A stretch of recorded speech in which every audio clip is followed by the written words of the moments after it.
Okay, we have today John Locke. This is another one of our more political or government-based readings. So this isn't really John Locke talking about what's moral and immoral for an individual to do. Instead, he's talking about what a government should do.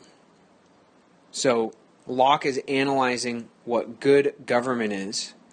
And the reason why that still counts as ethical is we're still going to sketch out what are called normative claims. And normative claims are just when you say something's good or bad and you give your reasons for why. So we're going to sketch out some normative claims about human rights.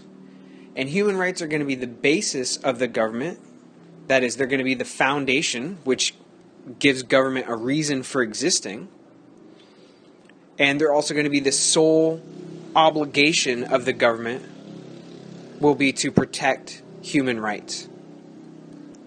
So because human rights are a good thing and they ought to be respected and protected, we basically create government in order to protect the rights that we already had as individuals before any government came along.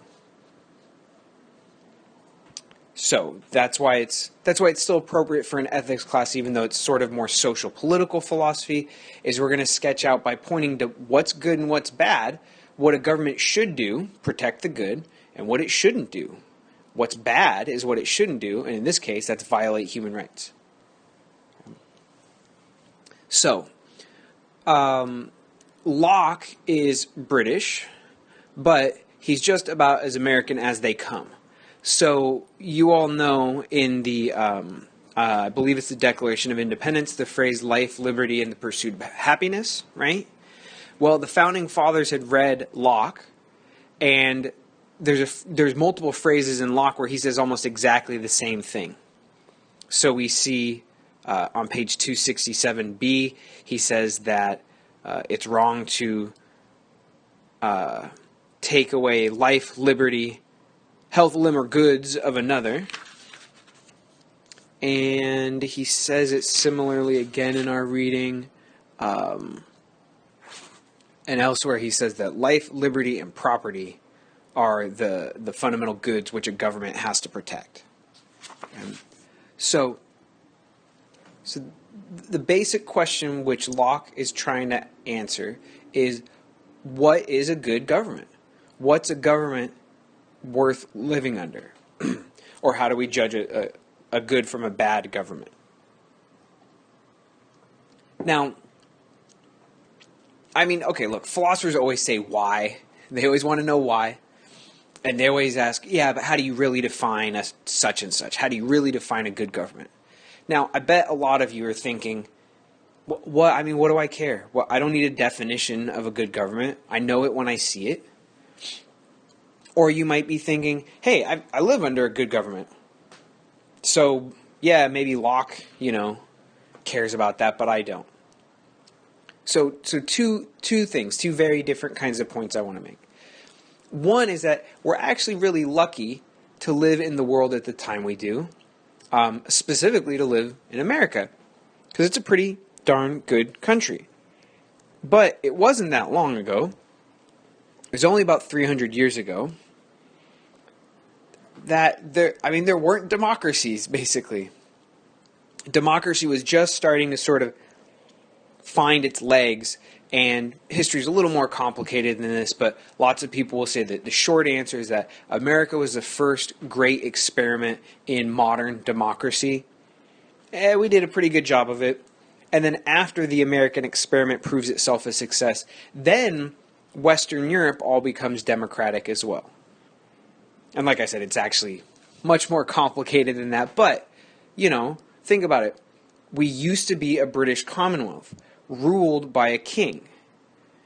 We didn't like that. We kicked the king out and the British form of government and started a new government. And now look at England. Technically, there's still a monarch, but the Queen of England doesn't run the show at all. It's a democracy. So is France, which used to have a king. We used the help of the King of France to beat the British. Germany used to have monarchs. I mean, the list goes on and on and on. So, historically, we do need someone like Locke to point out that there might be something that justifies good and bad government, and it sure the heck isn't going to be monarchy. It's almost always going to be democracy. Now, you might be thinking, this is my second response, okay? My very different response. You might be thinking, well, I'm fine. I live under a government that's fine. I don't need to know this stuff either, okay? But Locke will point out, among other things, that your government, your standard of what a good government is, might not actually be that good of a standard. And he also points out, I don't want to put this, when the government's violating your rights, if you don't have an analysis of that, and you don't have some form of justification for saying why you don't like your government, you're not going to be effective at changing your form of government. If you just stomp your feet and say, I don't like this, it's not fair, the government's not going to listen to you, and other citizens might not listen to you. So, basically, if you have any problems with your current government, a lot of people are really agitated about our current government right now. People have always been agitated about their government, but it's very visible right now, people's discontent with their government. But if you don't give a clear and persuasive account of exactly what's wrong and why it's wrong, that is, if you don't define what right and wrong are, and if you don't give a persuasive account of why those things are good instead of bad, then you can get on your chat boards and you can get on Facebook and all this stuff and shout until you're blue in the face, but the only people who will agree with you is the people who already believe the same thing as you, and you'll never convince anybody on the other side. Okay? So, instead of just saying, my rights are violated or I should be free, which is what all Americans say, both on the left and the right, on all issues we disagree, we all say we have rights and freedom, so we agree on that. We have to get something a little more detailed, something a little more philosophical, and then you might be able to push past and see exactly where we really disagree. Because what I'm seeing right now, it's not brand new, but you see a lot of people yelling at each other, and they've got conviction. They know that something's wrong, but they're really struggling to find clear and persuasive words to share with other people. So we basically get one group of people yelling incomprehensible things at the other side, and then the other side yelling different but also incomprehensible things at the other side. Nobody gets convinced. Nobody learns anything, because you don't learn from being shouted at. And it just makes us actually more irritated with the people we disagree with. So, even if Locke's not perfectly right, he's at least showing us the model of what we all should do. Think a little more deeply and a little more clearly about your political convictions, and then when you share them with other people, you're more likely to have a civil and convincing conversation with them. You'll avoid shouting at everyone and being treated like you're stupid and treating other people like they're stupid. You'll have an adult conversation where you might actually convince the person to vote your way in the future. Okay, so that's my selling point, right? That's my pitch for Locke. He inspired the Declaration, a phrase at least, from the Declaration of Independence. And I'm sure when you read this, doesn't this sound so American? But remember, this is written not quite a century, but close to a century before the Declaration of Independence, before the Constitution, etc. Right? So it took someone to say these ideas for the first time. Locke was one of the first. And the consequences of it literally reshaped the world. Right? America would have been different, or might not have even happened the way it did. We might still be a commonwealth of the British monarchy without ideas like this. So that's my big dramatic sell for Locke. A little more context before we get into the specifics. Could you put in your notes right now that Locke is not Hobbes? I know it's premature, but let's just get that out there right away. Right? Locke, not equal sign Hobbes, and that's Hobbes. Okay? Now, both these guys, we're going to read Locke and Hobbes. Okay? And they use the same kind of phrases and ask similar questions. What's a good government? What is the point of government? And they both talk about the state of nature. But they're opposed on almost every point when they talk about these things. Now, it's so confusing because they're writing in a similar time period. They use the same phrases. They're asking the same kind of questions. It sure sounds like they agree on all these issues. They don't, though. So let me tell you a little bit about what the state of nature is for Locke. And this will clear up why he's using this language, and it'll clear up some easy to make misconceptions about what the state of nature is. Okay? The state of nature is not the ancient past for Locke. That's not what he means. He defines the state of nature for us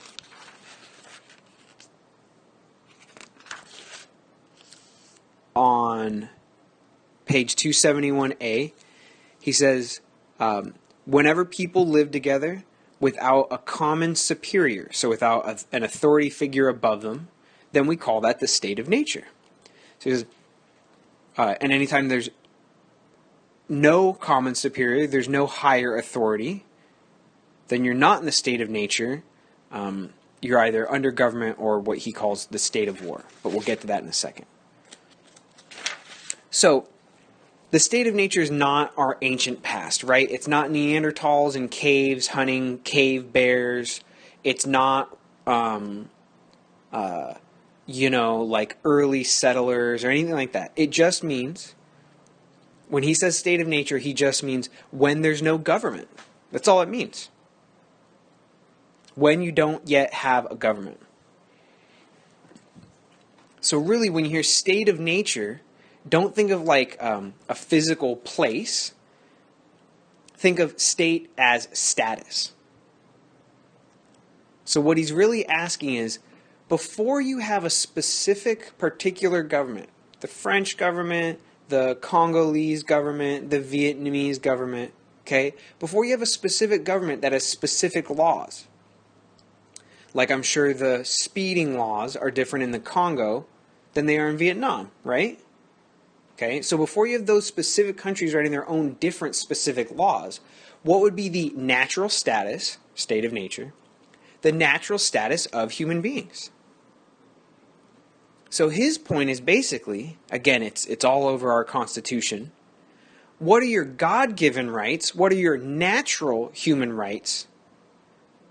Before there's any particular government saying you can do this, you can't do that, you have to do this. So see, that's what he means by the state of nature. What is the natural status of a human being? Or what are the natural rights that a human being has just because you're a human being? Not because you're French and their taxes are such and such. Not because you're American and the taxes are different over here. But what's the common human rights that we all have? Now, hopefully you can already see how this is going to go. If we establish what natural human rights are, that is, what rights and responsibilities you have no matter what, that will be our baseline for comparing different governments and seeing which ones are good and do their job correctly, and which ones fail at their job. So I know it sounds confusing, right? He talks about state of nature, it seems sort of primitive, and it seems like it's this ancient past. It's a comparison, but it's not a comparison in time. He wants to compare the rights you have based on being a human being, and then say if your government respects those rights, it's a good government. If it fails to respect those rights, it's a bad government. So that's why he talks about the state of nature. Not to go back in time and do like a history lesson. Okay? Here's another thing about the state of nature. The state of nature is not a state of war. It's not a state of chaos. It's a state of peace, is what he says. Okay? This is one of the ways that he differs from Hobbes. Okay? We'll get to that some other time. So, for Locke, the state of nature is a state of peace. The state of nature is when you have natural rights. You don't yet have specific laws given by a government, because the state of nature is when there's not a government effectively around. but you have rights and there are other people there. So in the state of nature, you have rights, other people have rights, you respect their rights, and they respect yours reciprocally. So there's no fighting, there's no chaos. It's exactly when there starts to be fighting that he says it breaks that state of nature and it throws you into what he calls the state of war. So once more, just to sum it up, the state of nature is not a place. It's not some isolated desert island. Okay? It's not the distant past. It's just a technical term that just means whenever there's people without government. So you still have rights when the government's not around. You know what I mean? Like if the cops go on strike, someone might break into your house, but you still have the right to property. Now, the right would be violated by that person at that moment, but you still have the natural human right to your stuff, even if the government goes on strike, right? So I think you have the right to life, even if you're out in the middle of the woods and there's no police, no legislator, no nothing, right? You still have the right to life, and if someone kills you, well, maybe they'll get away with it, but it's still wrong because it violated your natural human rights.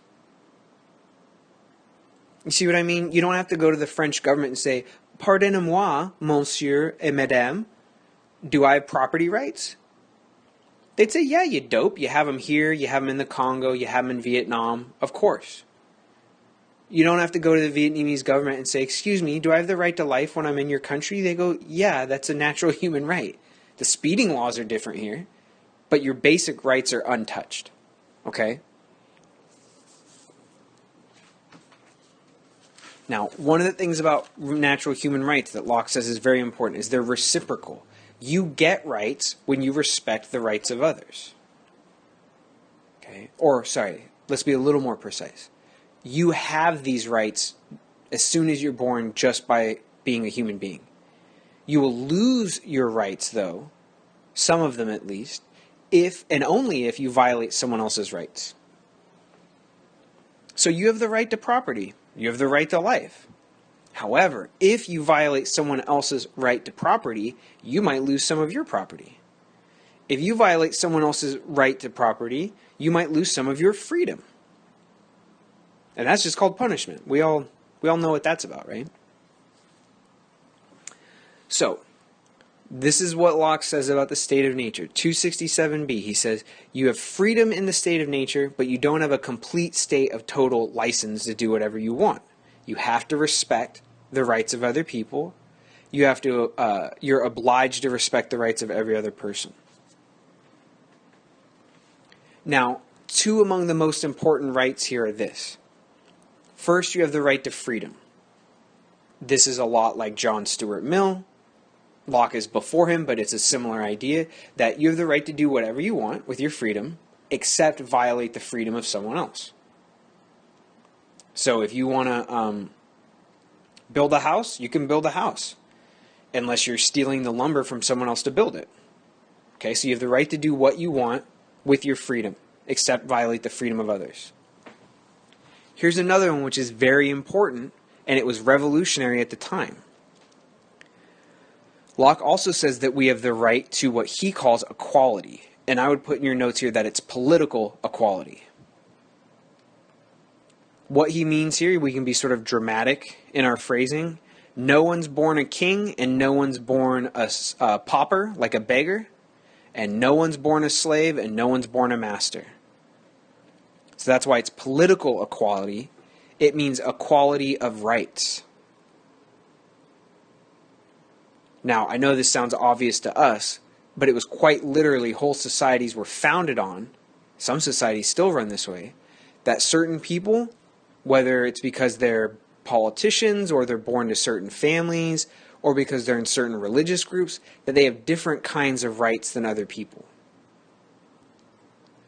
And what Locke says is, no, we're all born with rights, we're all born with the same rights, and it's only later, once you're under a government, then you might choose to give some powers to other people to some people and not to others, or that you might choose to give up some of your rights. But no one can force you from the beginning to be lower than them. No one can force you from the beginning to have fewer rights than they have. Now remember, the state of nature is defined as the absence of government.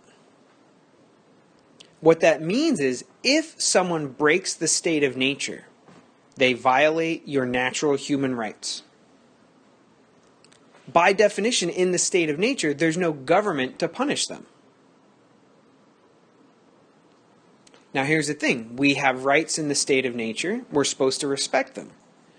But what Locke is very smart and he recognizes, he says, only if the right to punish other people is a natural human right could you do anything in the state of nature when someone breaks it and plunges you into the state of war. So Locke is very clear. This is page 267b going over to 268. And he says, you do have the natural right to punish wrongdoers. Okay? Students get a little confused on this point because they'll say, wait a second. If I punish, don't I just violate that person's right myself? But Locke says, no. You're responding to a right. Punishment is not, for Locke, punishment is not inflicting another wrong on somebody. It's not violating the rights of the violator. It's righting the wrong of the crime, of the original crime. So he gives a few reasons why you have the right to punish. First, he thinks it's just an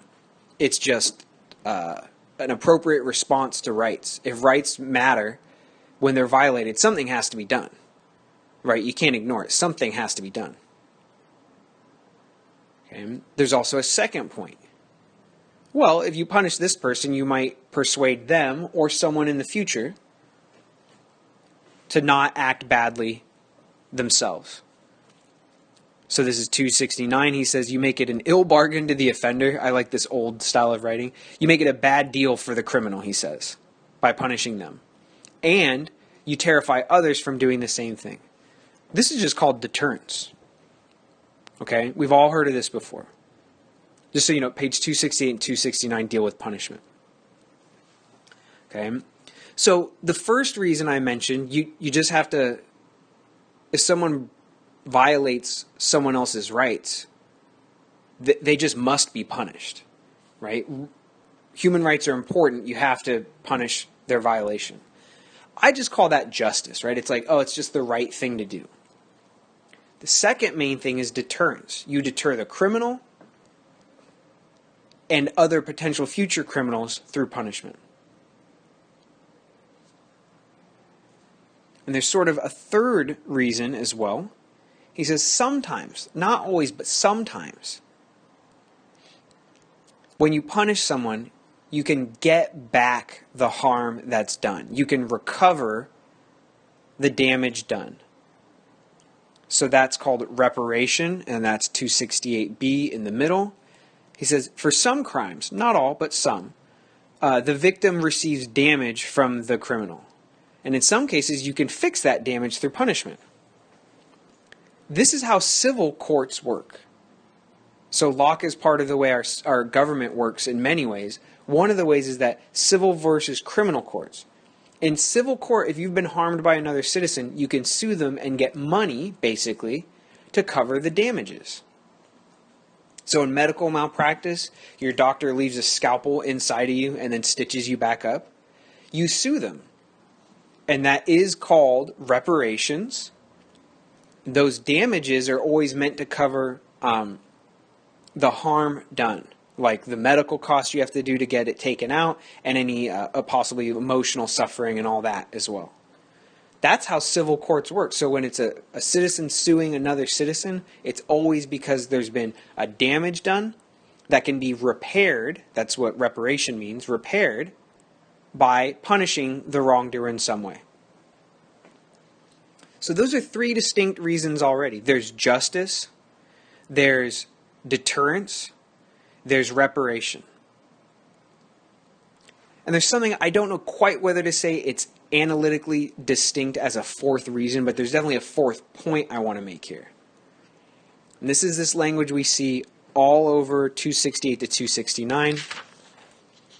And then we see it again on page 270A going over to 270B. This is what he says. He says, basically he says, criminals are dangerous to mankind.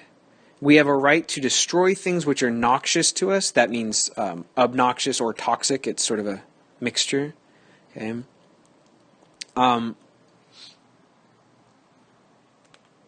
he says, 270, he says, I have the right to destroy that which threatens me with destruction. He says, criminals have shown themselves to have no other rule but that of force and violence, and so they may be treated as beasts of prey, dangerous creatures that we can destroy before they destroy us.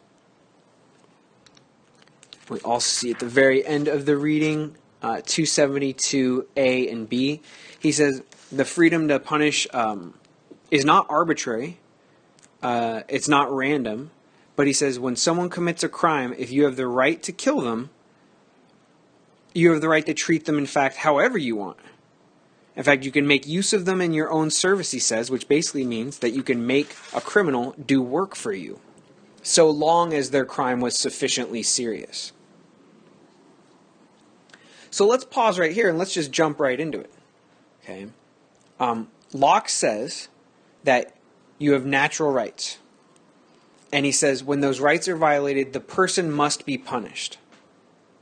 And he says you have the right to punish. So you're not evil or sinful or yourself violating a right when you punish the criminal.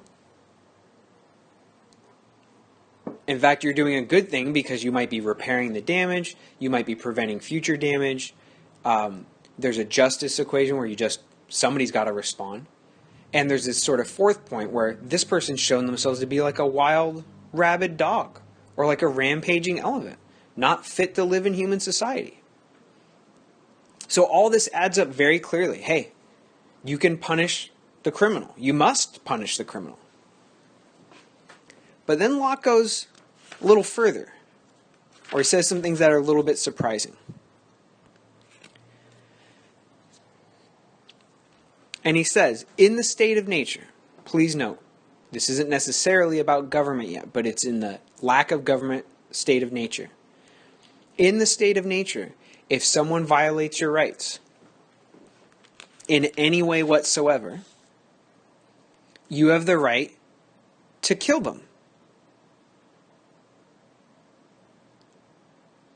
So in the state of nature, not under a government, but in the state of nature, if someone violates your natural rights at any level, they steal a pack of gum from you, or as he says on 271A, he says, if they want to rob you of nothing but your horse or your coat even, he says you can kill them.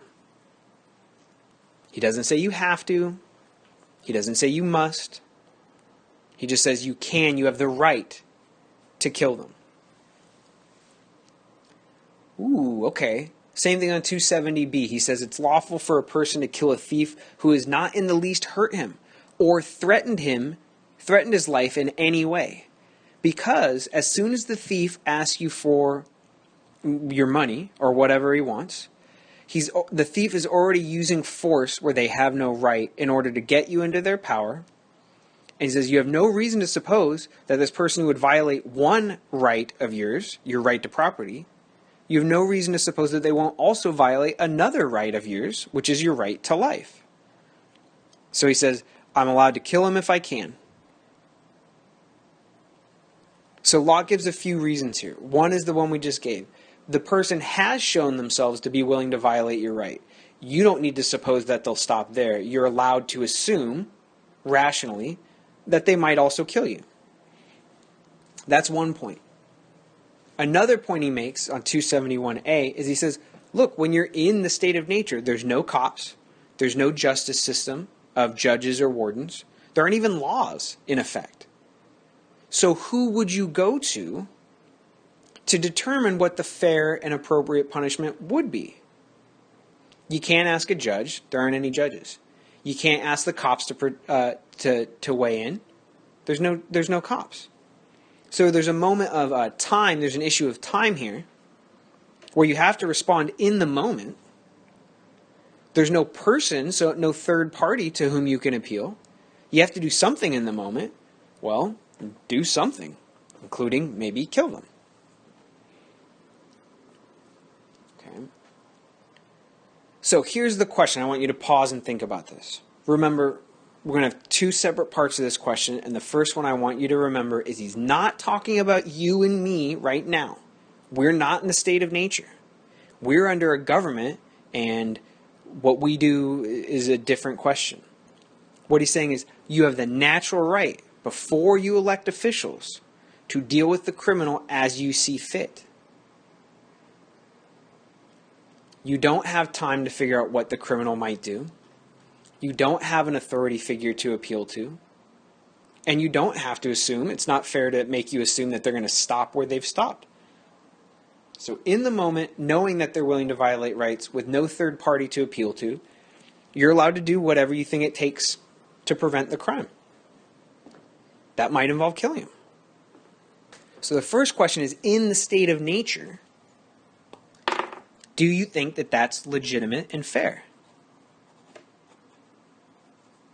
Okay, that's the first question. So go ahead and pause now and think about that.